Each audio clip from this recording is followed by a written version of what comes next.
Thank you all for being here this morning. And I am thrilled today to be talking to Senator Mark Warner of Virginia, who has represented Virginia in Congress since 2009, and who has, in that time, often been either the chair of the Senate Intelligence Committee or the ranking member. And you remember the ranking member means the top member on the committee from the opposite party than the one that is in control of the Senate. So thank you very much for being here today, Senator Warner. I'm really excited to hear about what you do on that Senate committee.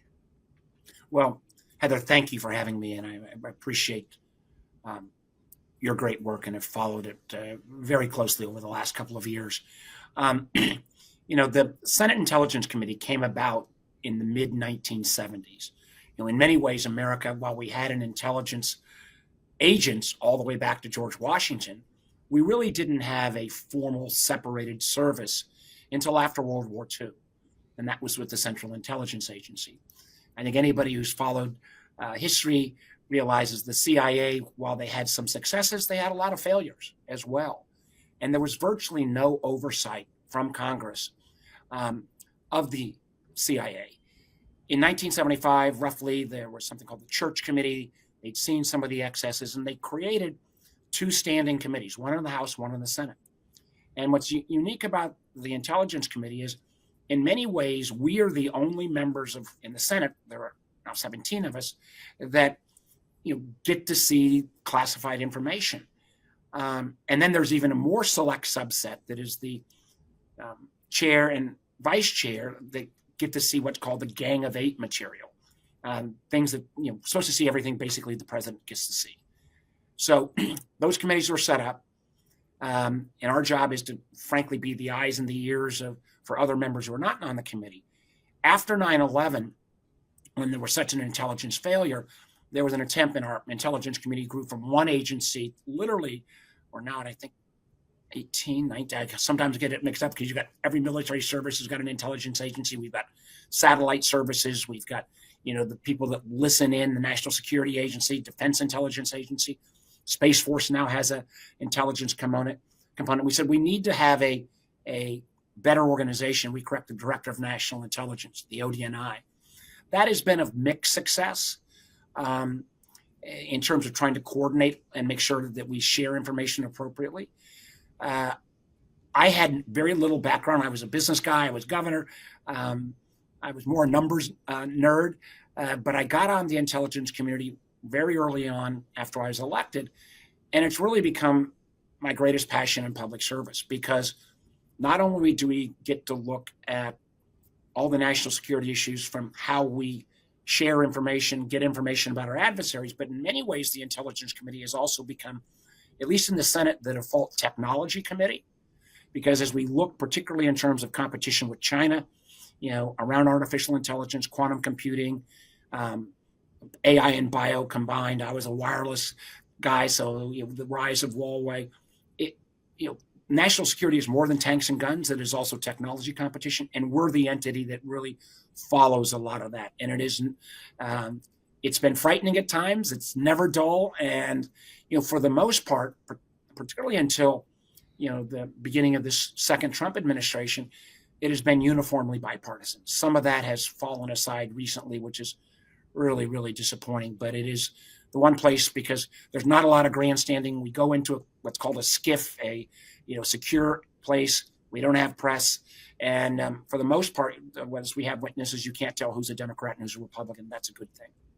So, can you walk us through a little bit what it looks like to be on the Senate Intelligence Committee? That is, how often do you meet? How do you get information? When do you know something big is going on? When do you feel like you are being shut out of information? What does it look like, literally, to be on the Senate Intelligence Committee? And while you're at it, can you explain to people what the Gang of Eight is? Because you see Gang of Eight all the time. What the Gang of Eight is, and again, how the Gang of Eight gets alerted to something extraordinary that the rest of the Intelligence Committee will not necessarily be let in on. Yeah, very good question. We will have 2 to 3 meetings a week. And the chair and the vice chair, usually the chair sets most of the agenda. We'll have oversight responsibilities that each of the multiple intelligence agencies have to come before us and make their case for financing. They will brief us on state of the world in by their domain, either by geographic domain or if it's satellite. And then I will spend on top of that, because literally dozens of hours a week, not in formal meetings where I'm getting direct briefings or reaching out. Again, my particularly interest is around technology competition with China. The Gang of Eight was set up because there are certain things that are so sensitive that an administration says we don't even want to share that with the whole intelligence committees in the House and the Senate. And the Gang of Eight includes the Speaker and the Minority Leader, the Senate Majority Leader, Minority Leader, and then the four key people from the House Intelligence Committee, chairs and ranking members of the House and the Senate. And that is supposed to be the group, if the president is going to do for example, a bombing of Iran, we're supposed to be notified first in terms of congressional delegation. One of the things that's very concerning to me right now is, we've had no real briefing on Venezuela. And if the president is planning on action there, it is not just tradition, but it's the law that we're supposed to be kept informed. Uniquely enough, the Gang of Eight during the second Trump administration has not been, there have been a number of times where I think there have been major fouls in terms of how information has been briefed, or it's just briefed to one party. The first Trump administration was actually quite good at keeping Congress informed. It is a night and day experience between Trump 1 and Trump 2.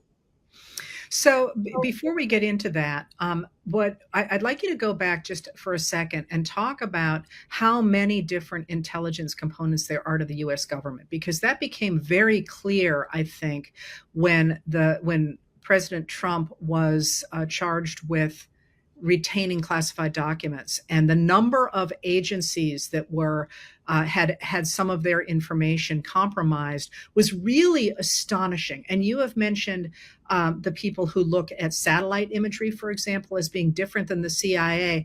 I don't remember how many agencies there are, but I think that's worth emphasizing for people, that we have a very large intelligence community. And then talking perhaps a little bit about why does it matter that we have this intelligence? Well, we have 18 different agencies inside the federal government that are intelligence agencies. The original, actually the original came out of the State Department, but we have the CIA, which most people are familiar with. CIA is supposed to be doing human intelligence, the act of spying, espionage. They also create the gadgets. If you're a James Bond fan, there are those equivalents. We have intelligence components of the Army, the Navy, the Air Force. We have, in terms of satellites, we have one organization, National Reconnaissance Organization, that basically puts the satellites, either launches them or uses commercial satellites for the overhead spying. Then we have something called the NGA, the National Geospatial Agency, that literally takes the pixels and tries to analyze them. So you don't want to make sure that the satellites are, capturing and analyzing all the information. So you've got a different entity there. You have the National Security Agency, which is where we've had breaches in the past, where you have listening in.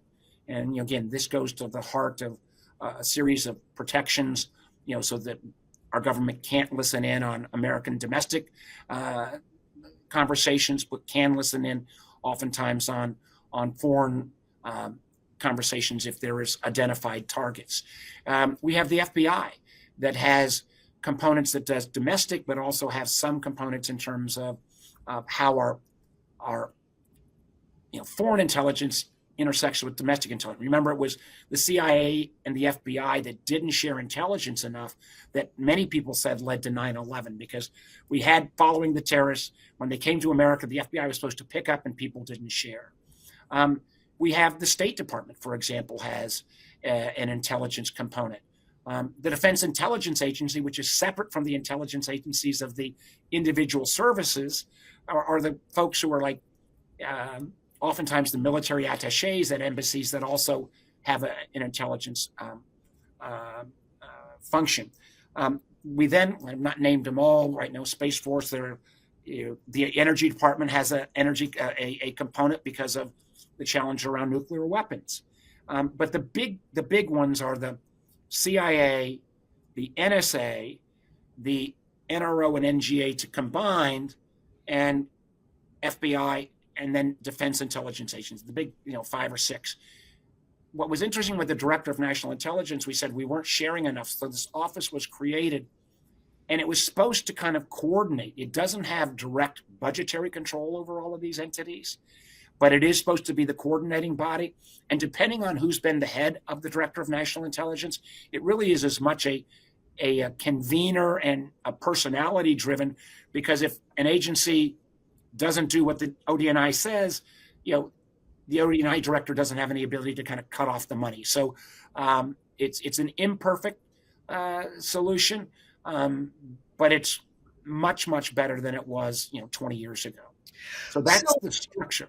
So why do we need all this? And where I'm really going with this is the sense that one gets from this administration that protecting the country is about big bangs, when the history of our country suggests that, in fact, nothing is more important than alliances and information. Am I right in that? Amen. You are so right. And we have the three biggest services in the world are the Americans, the Chinese, and the Russians. And we are, I think, still the best, but we are the best not only because the men and women who serve, but because we have strong alliances. We have our tightest alliances are with the other English-speaking democracies in the world, the British, the Australians, the Canadians, the New Zealanders. They're called the Five Eye partners, and we share very easily. We have lesser sharing relationships with a lot of our NATO partners. We have strong, obviously, ties with Israel. But we get a lot of information from, African country services, other Asian country services, and that helps us. And why we have so many of these different agencies is you don't want to simply trust one source. You really do need, there is duplication here on purpose in many ways, because if you simply rely on a CIA agent's tip, you could get yourself in harm's way. So we often ask for the analysis of not only the human intelligence, but what's called overhead, that oftentimes spying from the sky, and the signals intelligence, which is what the NSA does. And that is all, again, supplemented with our allies' input. And those relationships, that most of them with our allies, are based upon trust, not based upon some legally binding obligation. And one of the things that's been so troublesome with the Trump administration is the kind of disrespect of our allies. The fact that the president's been so disrespectful for Canada, towards Canada, and of all countries, Canada, to the point of saying at some point Canada maybe shouldn't be in the Five Eyes. That's ridiculous. It's insane. And the job of the intelligence community at the end of the day is not the big bang, as you indicated, Heather. It really is to keep policymakers, starting with the president, but also the Congress, and also our military leadership, informed. We're all the customers of the intelligence community, so that we can have the best insights into what policy actions we should take. And the last point, and this is probably the most important, is that the intelligence community has to be willing to speak truth to power. Because if the intelligence community is politicized or cooking the books, that could lead to wars like what happened in Iraq, where I'm not saying there was the community itself, but it feels like the policymakers manipulated some of that information and didn't press hard enough. And probably my overarching greatest fear from the Trump administration is that they are undermining that intelligence. We've seen time and again intelligence professionals fired because they wouldn't create a product that fit the president's narrative. That makes us less safe, and it has actually led, and some of this I can talk about, to a number of companies publicly saying they're not sure they're willing to share as much information because they're not sure it'll be kept secret. And they, frankly, in certain cases, have questions about what our goals are, particularly vis-a-vis Russia. So let's get into that. But I want to pick up something you just said right there, and that is keep us safer. That at the end of the day, the whole point of intelligence is to keep Americans safe, yeah. And that our alliances and our intelligence are really the first line of defense between us and cyber attacks, terrorist attacks, even wars. And that, sometimes I think we forget that when we think about spying, that it's really an attempt to make sure we have the right information to keep this country safe. But so you alluded to Can I as just add one? Can I add one other just quick well. addendum to that? And this has been hard for the intelligence community, I think, to fully move. Traditionally, the way you spy on another country is you spy on their government, you spy on their military. Increasingly, if you accept my premise that national security is also about who's going to win the AI race, who's going to win, who's going to crack quantum computing, who's going to have the most advanced telecommunication systems and all of these technology domains. Because with China, with Russia, we had a military adversary and a ideological adversary. With China, we have a country that is investing at the levels that we used to invest. So we've been trying to move this giant apparatus to say, we also need to figure out and know about, the Chinese AI model DeepSeek that suddenly appeared out of nowhere. We totally got, I think, caught off guard, and particularly in my old area of expertise in telecom, when suddenly this company Huawei caught everybody's attention, and we had no idea how quickly and fast it was coming. So moving the enterprise to also look at technology competition, we just have not done that well, but we're getting better. Well, and that leads to the point that when we think about spying, it's not spy versus spy the way it used to be in Mad Magazine, but in fact, it's gathering intelligence through relationships and through real scientific techniques and technology and so on. It's a very different world, it seems. Yes, it is. So you have spoken a couple of times now on the floor of the Senate about your concerns about the intelligence community under this second Trump administration. Can you explain to us what's happening and why we should be concerned? Well, what's happening is, I thought the Director of National Intelligence, Tulsi Gabbard, was totally unequipped to be the Director of National Intelligence. I led an effort. We came very close to defeating her, because she is a rabid partisan, and she's been a rabid partisan on every. She was a liberal Democrat, and then she's a MAGA person. She has, I would say unusual ties with Russia in terms of the Russian government is constantly, complimenting her. We had that initially. Then we saw, in the early days, people being fired that were young CIA agents, and it takes a couple $100,000 to train as CIA agents, and firing those folks, I think, slowed down the human capital input. We've seen early on in the administration senior leaders fired because when they were trying to do an investigation into some of the gangs in Venezuela and their ties to the Maduro government, and Maduro in Venezuela is a bad guy, let's acknowledge that.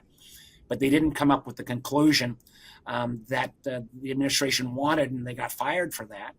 And we've seen people who are undercover have their identities carelessly identified, which puts them in harm's way. And then this kind of evisceration and of the intelligence community really picked up steam in the summer when uniformed military officers, like the head of the National Security Agency, which is both NSA and Cyber Command, got fired for no reason at all, other than this right-wing zealot, Laura Loomer, didn't like him, or the head of the Defense Intelligence Agency, who made the assessment of the Iran bombing, saying, it was very powerful, but he wouldn't use the words obliterated, which it was not obliterated, and we know that now, and he got fired for that. And we've seen, at the FBI, enormous loss of all of our, career top officials, because they oftentimes wouldn't bend the knee. And all of these actions combined make us, one, less secure, two, makes our intelligence partners around the world really concerned about what the hell's going on here. This has never happened at this level before. And then, three, I'll cite the FBI for an example. When you take, in some field offices, up to 45% of the agents who are doing counterterrorism or doing cyber or even doing sexual exploitation crimes, and take them off those missions and stick them on immigration raids, that doesn't make any sense. And we hear back that gosh, we need to get back to these active cases we're working on. And instead, we're just extra bodies on immigration rates. So you put this all together, and I could, in my speeches on the floor of the Senate, have cited much more chapter and verse on this. And I'm, trying not to be over the top partisan, but just saying this is not making America safer. And you have seen from the president, as far back in this case to his first term, where he stood by Vladimir Putin in Helsinki, Finland, and basically agreed with the Russian president and threw our intelligence community under the bus. That kind of disdain for an independent intelligence community has been really reflected in the president's comments, in Gabbard's comments, in Secretary Hegseth's comments from the DOD side, and it's dangerous as hell. So I want to get into why it's dangerous. But first, can you say a little bit more about what this has done to the intelligence sharing among people with whom we used to share intelligence, and what they have done, including, and I'm going to lead into this, the fact that Colombia is no longer sharing its information with us about drug interdictions? Well, let's start with Colombia. Colombia was, frankly, one of our greatest successes, and a lot of that goes to President Bush. It was called Plan Colombia, where we worked with the Colombian government to try to, one, help them assist in their civil war against the FARC, but most importantly, to go after the drug gangs. And we were successful. And progress. Colombia's not perfect by any means. Colombia elected a more left-wing president. Relations got worse, but they still were intelligence sharing until the president's starting to take these actions about not only threatening Venezuela, but attacking the drug boats. And again, remember, most of the drugs we're talking about still originate in Colombia or Ecuador. They don't originate in Venezuela. It is mostly all cocaine. It is not fentanyl. So that hurts us. But what is even more troubling to me is that when our strongest ally, the British, and the British punch much above their weight in terms of their intelligence gathering. They have operations in countries like Iran where they've got diplomatic relations that we don't. And in the kind of legacy of their intelligence community goes back hundreds of years. When they have said publicly they're not sure they're going to share as much because they're concerned about our actions in the Caribbean. That just doesn't happen unless they're really worried. Even earlier than that, the Dutch, who again have a very good service, first said it in the Dutch press, and now more recently have said it in the public press. They're concerned about sharing. And I've had some of our top other partners come in, and I get to know the heads of these agencies, and they say, Mark, in a sense, what the hell's going on here? Because they're afraid that if they share a source and we don't keep that secret, that source could be exposed, oftentimes then killed, and that hurts their country as well as it hurts us. So it is really, really problematic here.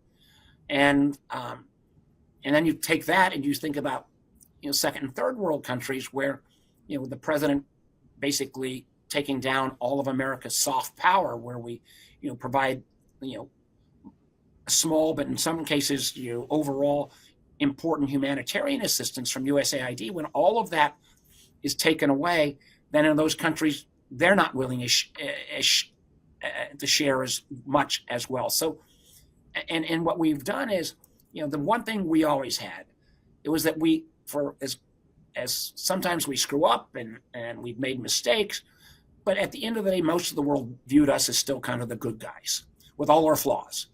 China and Russia didn't have allies in a real sense. They had countries they could dominate or they paid off, but not real allies. The thing that is so disturbing to me, and this particularly in parts of Asia and parts of Africa in particular, but also South America, where it's now looking like China could be a more dependable, long-term, consistent partner than the United States. That is bad for our security. It's bad for our economy. And that has been exacerbated by, the president's over-the-top comments.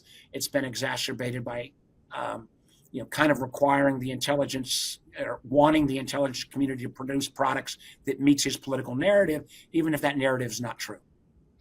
So I want to push on that just a little bit because you have spoken about the politicization of intelligence under the second Trump administration, not as a partisan problem so much as an intelligence problem, and what you're really seeing and what you've really described is the replacement of a nonpartisan service that tries to give the best possible intelligence to one that is partisan. Well, And let me interrupt you there. I don't, I'm pretty frustrated with my Republican friends. Um, I wouldn't call this a partisan, making our intelligence community partisan. I would making it, try to be loyal to meet the Trump narrative. I think that is different than, um, than a Republican partisan. And it's one of the things that's I keep making that case, but my case gets weaker all the time when the Republicans don't stand up and push back. But I don't think it's an effort to try to say we want to be a classic Republican-driven intelligence community, more a Trump agenda. okay, that's an important distinction and one I often make too. That there is the traditional concept of a Republican Party, and then there is Trumpism. But what you're talking about is creating an intelligence service that serves this particular administration and has fired people and is making it uncomfortable for people to offer information that doesn't meet that narrative and so on. So, what I really want to ask you about is why somebody would do that. And that's the where I'm going with that is I was fascinated by a speech that former FBI Director Robert Mueller gave in New York City in 2011, in which he talked about the emerging, what did he call it? The emerging threat, the emerging terrorist threat in the new modern 21st century.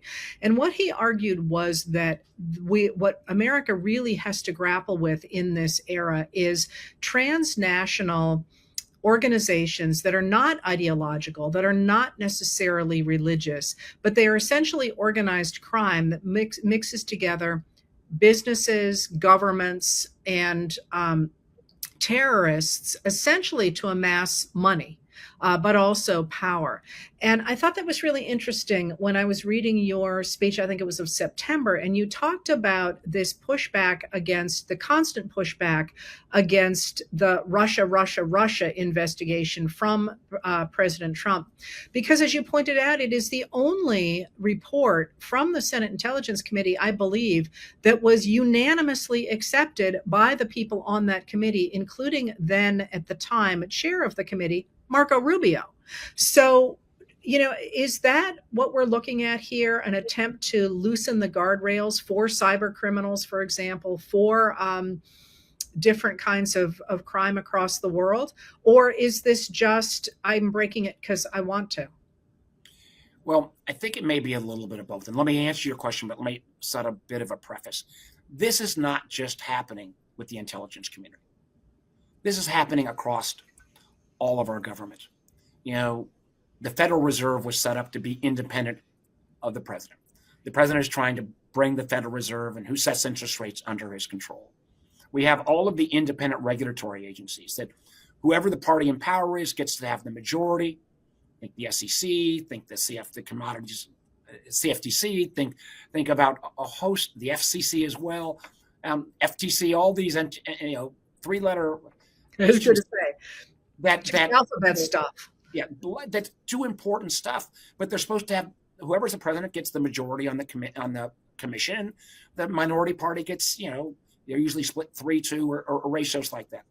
This president has basically tried to say no, he doesn't have to adhere to the law on the role of those independent entities. So it's not just in the intelligence community that he's trying to get away from all of our traditional checks and balances. Point one. In terms of Director Mueller's comments, I think he was dead on. And let me give you some specific examples. In Russia, a number of the entities that are doing cyber crimes, they may work for the Russian intelligence services by day, but at night they're cyber criminals. So they're FSB, but then they may be also getting ransomware. Is that a nation state attacking us, or is that a criminal enterprise? That's even more so the case in China, where when we look at technology development, part of Chinese law requires that any company at the end of the day has to be first and foremost loyal to the CCP, not to their shareholders. So, and some of this again leads to corruption in the Chinese system, and there are then efforts by Americans to take advantage of that, not just from Trump, but this goes, I could talk forever on that subject. Then you've got the Trump administration, where it's the one thing you got to give him in terms of audaciousness, he does it in plain sight, where his kids are running around the world, cutting deals for the Trump organization, and then that country gets preferred treatment by the administration. Their leader gets a meeting with the American president that used to be something that was a high prestige. And we've got this the kind of ultimate example of this in recently, in terms of, on one hand, the president is saying we got to stop the narco terrorists and bomb these boats rather than interdicting them and showing the world that there's drugs and bad guys on the boats. And at the same time, somebody else appears to be paying off somebody to get the Honduran president, who is convicted in American courts of being a massive drug runner, gets him a pardon. I mean, this is really, Alice in Wonderland down the rabbit hole in a way where our friends, our allies around the world are scratching their head. Now, back quickly to close out this part on the Russia investigation.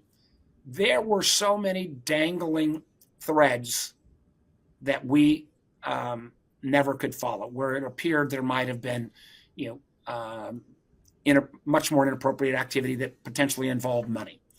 And we frankly presume that Bob Mueller, who then did his own investigation, because he was so well respected, but when he did his he didn't pursue any of those leads. So we don't know. I will say I'm still, one of the things I'm proudest of in my time in the Senate is that 4-volume, multi-thousand-page report that has every member from the most liberal to the most conservative all agreeing that these were the facts. And there was nobody that would doubt that Russia was interfering in our elections, whether they were doing that, whether there was knowledge from the Trump campaign. We didn't reach a conclusion there, but the fact that they now have the director of national intelligence basically refuting everything that our intelligence community had found and saying this is all a Russia hoax, you talk about why people are losing faith in us. That's a prime example. So just for people who are watching, if you're interested in those volumes, they are available online, and there are wonderful, very short summaries at the beginning of each of them. So you don't have to read the thousands and thousands of pages there. I think the summaries are about 1.5 to 2.5 pages. They're very clear, and they lay out what was happening. So if you want to look at them, you can see in the table of contents where those summaries are, and they're really quick, easy reads. So before I let you go, I don't feel like we can finish talking today without talking a little bit about what on earth is going on in the waters around Venezuela. And especially now, this new information that we appear to have that came out last night about a standing order that Defense Secretary Pete Hegseth wrote. I know today you're about to go hear from Admiral Bradley, who was the person in charge of special operations that did that, apparently gave the order for the double tap strike on September 2nd. And what I'm really curious about is how much of any of this have the intelligence committees been apprised of?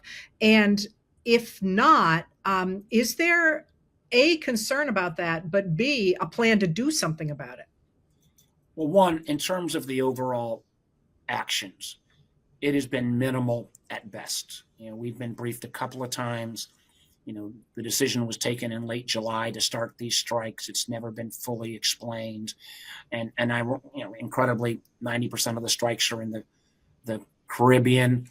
95% of the cocaine is actually going through the Eastern Pacific. So if it was really about the drug flows, it wouldn't be where they're striking. And frankly, the point I keep making I know we've got some visibility and the drug cartels are awful and we ought to do all we can to go after them.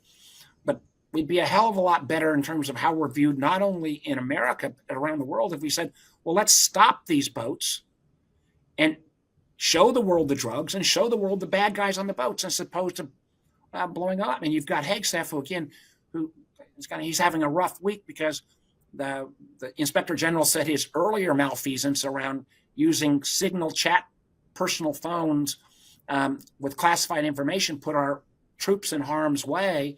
That came out in the last 48 hours. And now we've got this evidence where Hegseth initially bragged about overseeing and commanding this whole strike on September 2nd. And now as the facts come out, he says, well, maybe he was not fully in command or he didn't issue. And I'm just hoping from Admiral Bradley that we'll hear the truth. And again, this could have been totally cleared up if they would have released the unedited video of the strike on day one. So this is really problematic. So let's break this quickly into the category of their actions against the drug cartels. And again, the drug cartels are, as Mueller would have said, they're not ideological. They're all about making money, but they're willing to, kill people and do awful things to make that money. That is a separate discussion from the question about Venezuela. And let me be clear, Maduro is a bad guy, and I am very critical of what the Biden administration didn't do when the Venezuelan people voted overwhelmingly, 65% plus, to throw out Maduro. Biden didn't put near enough pressure on Colombia, Brazil, Mexico to push him out, and we missed that opportunity. That doesn't then, though, give the president the ability to say, all right, we're going to close off their airspace, we're going to start bombing them. And since this has been in this slow build-up process for months, he's got no ability, without telling Congress what his plan is, to take these actions. There's nothing that's been approved. He's not even asked for authority. And the way you grant the president a little bit of grace if he has to act quickly is when it was the secret strike against Iran, where again they didn't brief the Democrats initially, they only briefed the Republicans, for when an adversary takes an action and you've got to act quickly. This has been a slow-moving buildup for months on end, and if the president would start striking Venezuela, he has no authority or approval from Congress or anyone else, and he's not even fully made the case. Right. So the strikes themselves are already problematic, but then you also have now this apparent double tap strike, which even under their own justification is outside the bounds of that. This may have been 4 strikes, not even just 2. Right. So we'll get more of that by into the close of business today. And so, is this of concern in the intelligence committees or Absolutely. In Congress in general? It is the one time I think, again, where we're starting to see my Republican friends, at least on the Armed Services Committee, say we got to investigate this. I hear, because a lot of the sailors who are down in the Caribbean right now are home ported out of Norfolk, Virginia. Right. So we get calls, literally my office gets calls from parents saying, my son or daughter down there potentially doing something that could get them in legal jeopardy if they're violating, the law of war, that you're not supposed to kill people that are non-combatants, that are clearly not, still a threat. And I can't answer those questions yet. And that is deeply concerning to me. And then on top of that, they've got questions saying, Venezuela has not got a huge military by any means, but are my kids going to be in harm's way if we strike Venezuela? And why are we doing that? And the president has not made the case other than that Maduro's a bad guy and 50 nations, including ours, don't recognize his government. But there's a lot of other bad guys and gals around the world that we don't send an aircraft carrier fleet down to strike. So I'm going to let you go, but it's funny, as I'm listening to you talk, it all seems to me to boil down to that very simple adage, right? That knowledge is power.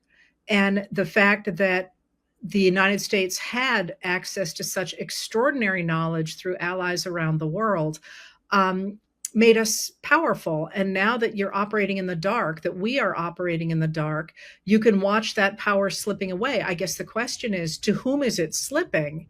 And what does that mean for the American people at the end of the day? Well, it means that we are not as informed, number one, as policymakers. Number two, it means that our allies have less faith in us. And number three, the job of the intelligence community is not to make a policy decision. It's not to decide strike Venezuela or not, or go after, drug runners or not. That's up to the elected officials or the folks in the administration to try to make the case. But their job is to tell the truth. And if analysts are bending the truth to try to meet the political desires of the president, then we're kind of screwed. And then all of that information gathering carries a political taint. And if the policymaker says, well, I'm not sure I trust this anymore, that makes Americans less safe. And they should be, whether they're supporters of the president or not, you got to have the willingness of the adage in the Intelligence Committee, speak truth to power. If that truth is being corrupted, America is less safe, and that should not happen. If you were going to tell people one thing that they could do or something they could do to express their concern about this, what would you ask them to do?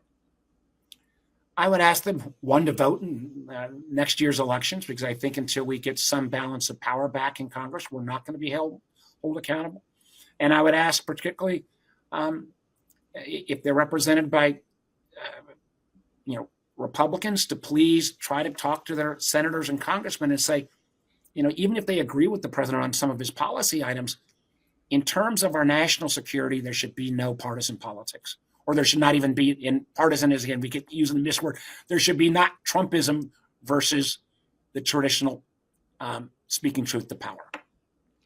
Well, this has been a real pleasure, and I hope we can do it again. I would love to talk to you about the history of the Norfolk Navy Yard, which is storied and important. And I wish you luck up there on the Hill for the rest of the week. It seems like it's going to be lit, and I appreciate your trying to preserve our intelligence community at its best, which has always been so important to the country. So thank you for being here. Thank you. Well, thank you so much for your interest. I know it's a little nerdy, but boy, it's really important. The men and women in the intelligence community never get the attention that, say, our military does, but boy, oh boy, they do a damn good job. And I feel like they're under such stress right now. These are not partisan individuals. If I had it to do over again, I would go into intelligence in the State Department. I find what they do absolutely fascinating, and the reports that come out of there are the best of the best. So I agree with you, and think highlighting them is a great thing. So thank you for being here, and thank you everybody for being here, and we'll hope to talk to you again soon.